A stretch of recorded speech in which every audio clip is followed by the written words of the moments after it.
one of the first things that you want to make sure that you do is that you fill out the FAFSA, which is the free application for federal student aid. Work with your school guidance counselor, your DVR rep, your special education teacher to be sure to get this information and to get started early. You could also qualify for loans or grants or scholarships. These are monies that are available for you to go to school. Also, as an individual with a disability, you may qualify for money from the Division of Vocational Rehabilitation. Lots of ways in which they can support you going on to post-secondary. What about the size and the makeup of the student body? You need to think about, do you want to be at a large school? Do you like the small school? What about urban or rural? Does that make a difference to you? What about the student body? Do you want to be with others who are similar to you? Or maybe vastly different? Or somewhere in between, or does it matter? These are things to think about. And what about student organizations? How involved do you want to be at the post-secondary level? These are considerations you should also think about. Disability and other services. This one is really important.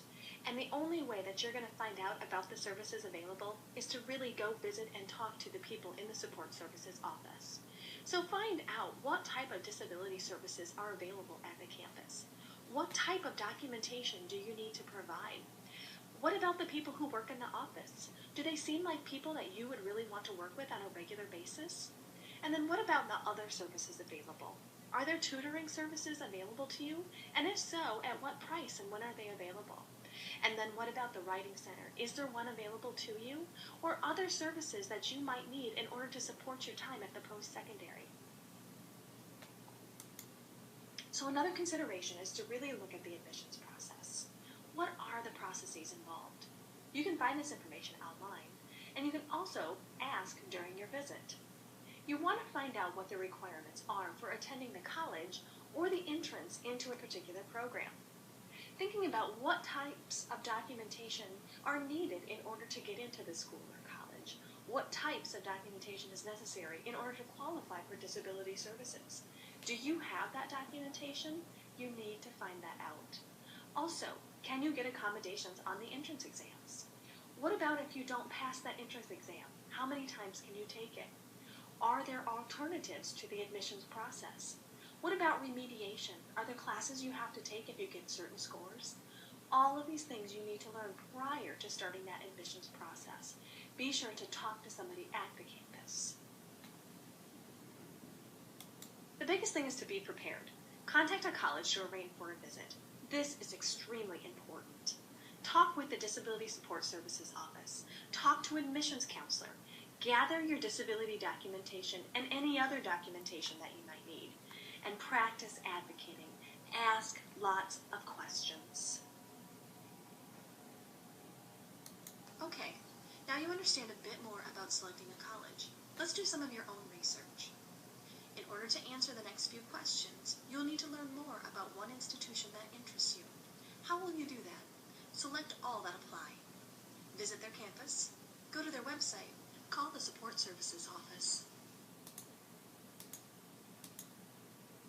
Good choice. Before we move on, please go do that. Be sure to collect the following pieces of information: name of institution, the specific program of study that interests you, why you have chosen that institution, entrance requirements, if any.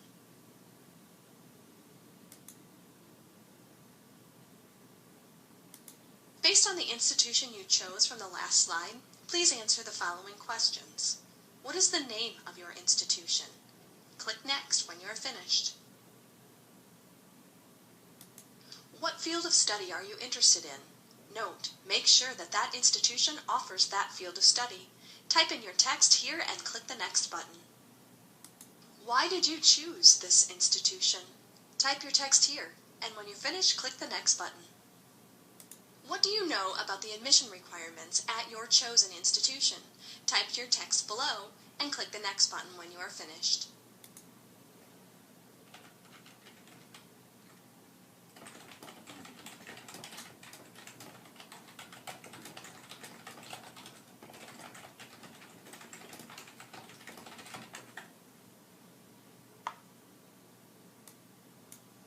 There is a lot of other important information you will need to learn before you can apply.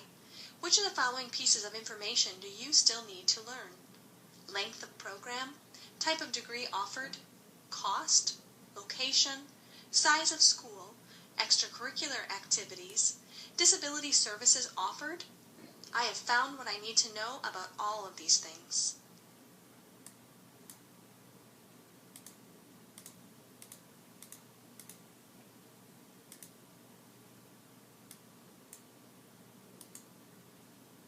When applying to an institution, here are some things to consider. Your rights and responsibilities. According to federal law, a person with a disability can legally apply for accommodations on an entrance exam. In order to qualify, you must prove that you have a disability. Remember the info on documentation in Chapter 2? Be sure to have another person look at your documentation before you apply.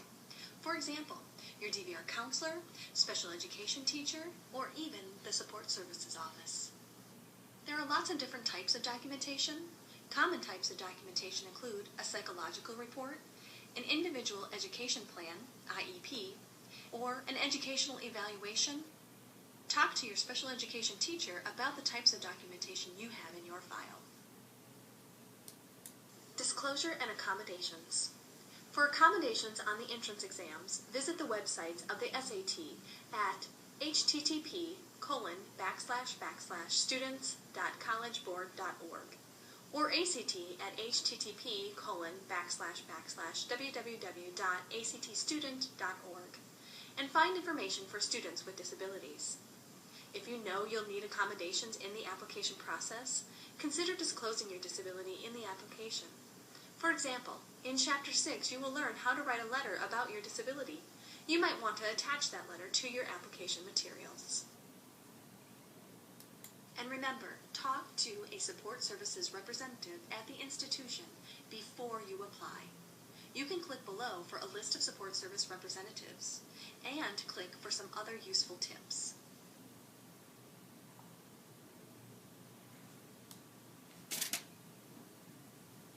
Resources for the application process. Click below to download some additional resources. Visit the institution, understanding your rights and responsibilities, prepare your materials for applications. Wonderful. Now that you have some great resources for choosing and applying to college, let's review what you've learned in this chapter.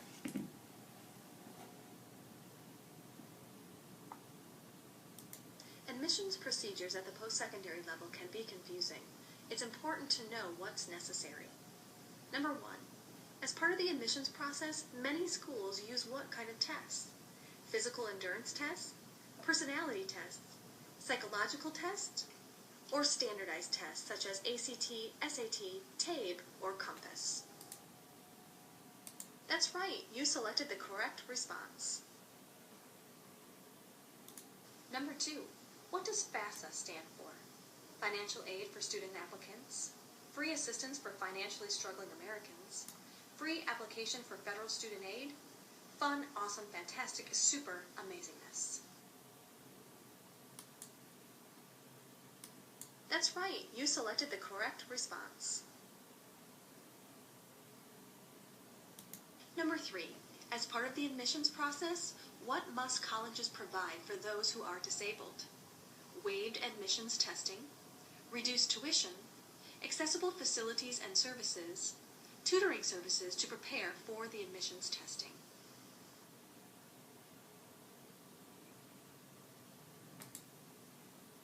That's right, you selected the correct response.